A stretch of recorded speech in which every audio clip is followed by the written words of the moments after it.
এখন যাচ্ছি গামলায় করে নিয়ে বইতে সার বুনিতে ঢেঁড়স লাগাবো। আর এখন আবার তো বই ধরে চলেছে, আর এখন ঢেঁড়সের চারা লাগাবো। এর লিগে বইতে সার দিতে আইছি আমি, আমার আব্বা। আর আমাকে পাশের জমিতে আমার চাচা আলু গাছ লাগাইছে, সেটা দেখাবো। আলু গাছ অনেক ভালো হয়েছে। এখন বই ধরে চলে আইছি। এই হলো আমার চাচা আলু গাছ লাগাইছে। আর ওই পাশের ভুইয়ানে কালকে চাষ দিয়েছি জমি, লাগবে কত আলু হয়েছে। আর সার বনিতেছে ঘুরতে হয়েছে, ঢেঁড়স গাছ লাগাবো। মাঠে এখন সার এখন নামাবো। এই যে সার, এটা 3 পদের সার মিশানো। আর এই যে সার বানাইতেছে। আর এই যে আলু গাছ আমার চাচাই লাগাইছে, ভালো আলু হয়েছে।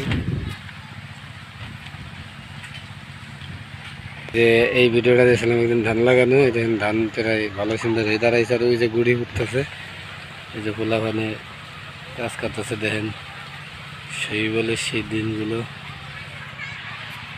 আর এই জায়গায় আমার দাদাদের জমি, তারা এই জায়গায় ডাল লাগাবে। আমাদের আগে পুরানো এই জায়গায় পেরে জমিতে ডাল লাগানো হতো, এখন তারাও ডাল লাগাবে। যে এই বছরের শেষ ফল, এই লেগে একটা টমেটো ছিঁড়া খাই, এবছরে আর খাইতে পারবো না ওই শেষ টমেটো। আগের মতন এত ভালো লাগে না, কিন্তু মোটামুটি একেবারে খারাপ না। একটা দিয়ে বই চাষ আছে, অর্ধেকের বেশি চাষ হয়ে গেছে।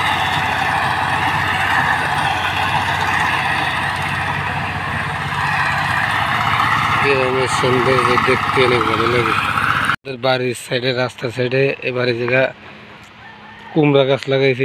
কুমড়া গাছ কত বড় জায়গায় লাগাইছে, এই মাথার থেকে আমাদের রাস্তার এই মাথা পর্যন্ত। আর এই যে কুমড়া গাছ এখন ফল কুমড়া গাছ বড় হয়েছে, কিন্তু ফল এখন আইসে পারেনি। ছোটো ছোটো 2-1 টাকা বেলা আইছে। আর আশা করি ভালো ফলন হবে।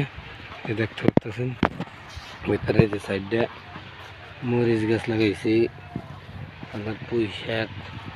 এই যে ভিতরটা কত সুন্দর লাগতেছে ভিতর দিয়ে। এই যে গাছ, এই যে টমেটো গাছ লাগাইছিলাম, এখন টমেটো গাছ শেষ। আর দামও নাই, আর 2 টাকা কেজি টমেটোর। আর মনকে ধরেন আপনার মন মনে হয় 70 টাকা না 80 টাকা পাইকারি।